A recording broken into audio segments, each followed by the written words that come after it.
ሀገራችን ኢትዮጵያ ወደ አረንጓዴ ኢኮኖሚ ለምታደርገው ሽግግር ትልቅ ማሳያ በሆነው በዚህ አረንጓዴ ሞቢሊቲ ኤግዚቢሽንና ፎረም መክፈቻ ላይ ለመሳተፍ ጥሪያችንን አክብራችሁ በመገኘታችሁ ላቅ ያለ ምስጋናዬን አቀርባለሁ።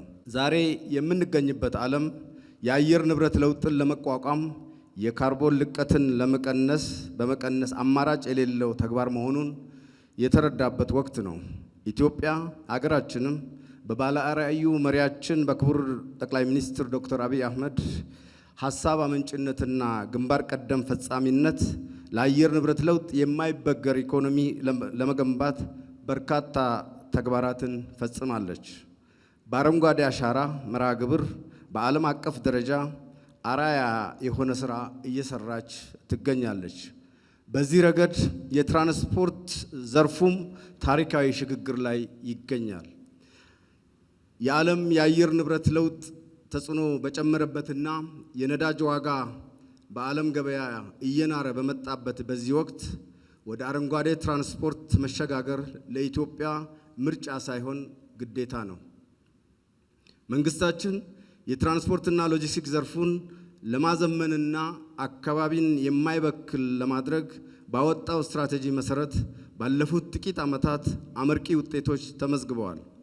የባቡር ትራንስፖርታችን የታዳሽ ኃይል ተጠቃሚ እንዲሆን መደረጉ፣ አሮጌ ተሽከርካሪዎች ወደ ሀገራችን እንዳይገቡ መከልከሉ፣ በተለይም ሀገራችን ኢትዮጵያን ከዓለም ሀገራት ግንባር ቀደም ሀገር ያደረጋት የኤሌክትሪክ ተሽከርካሪዎች ወደ ሀገር ውስጥ እንዲገቡ የተሰጠው ቆራጥ የፖሊሲ እርምጃ፣ የኮሪደር ልማት፣ የብዙሃን ትራንስፖርትን ለማስፋፋት እየተሰራ ያለው ስራና በቅርቡ ሀገራችን ውስጥ የጋዝ ምርት መመረቱን ተከትሎ በንጽጽር ዝቅተኛ የካርቦን ልቀት ያለውን ጋዝ ለሕዝብ ማመላለሻ አውቶቡሶችና ለከባድ የጭነት ተሽከርካሪዎች ጥቅም ላይ እንዲውል የተወሰነው ውሳኔ ለአረንጓዴ ትራንስፖርት መሰረት የጣሉ ዋና ዋና ተግባራት ናቸው።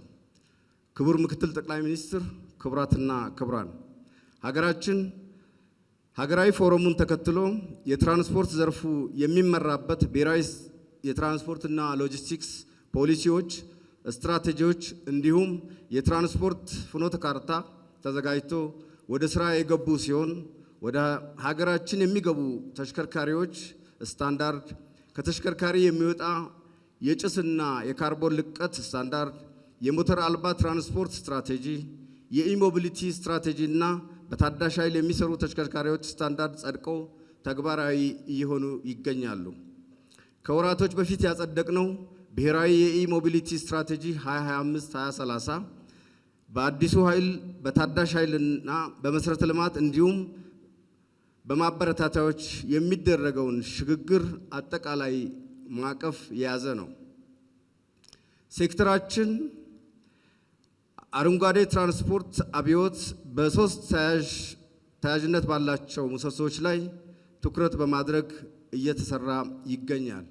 ይኸውም አንደኛ የብዝሃ ትራንስፖርት ማመላለሻን ማስፋፋት፣ የህዝብ ትራንስፖርት አገልግሎት ሰጪዎች ወደ ኤሌክትሪክ ብዝሃ ትራንስፖርት ወይም ደግሞ አውቶቡሶች እንዲቀየሩ በትኩረት እየተሰራ ይገኛል።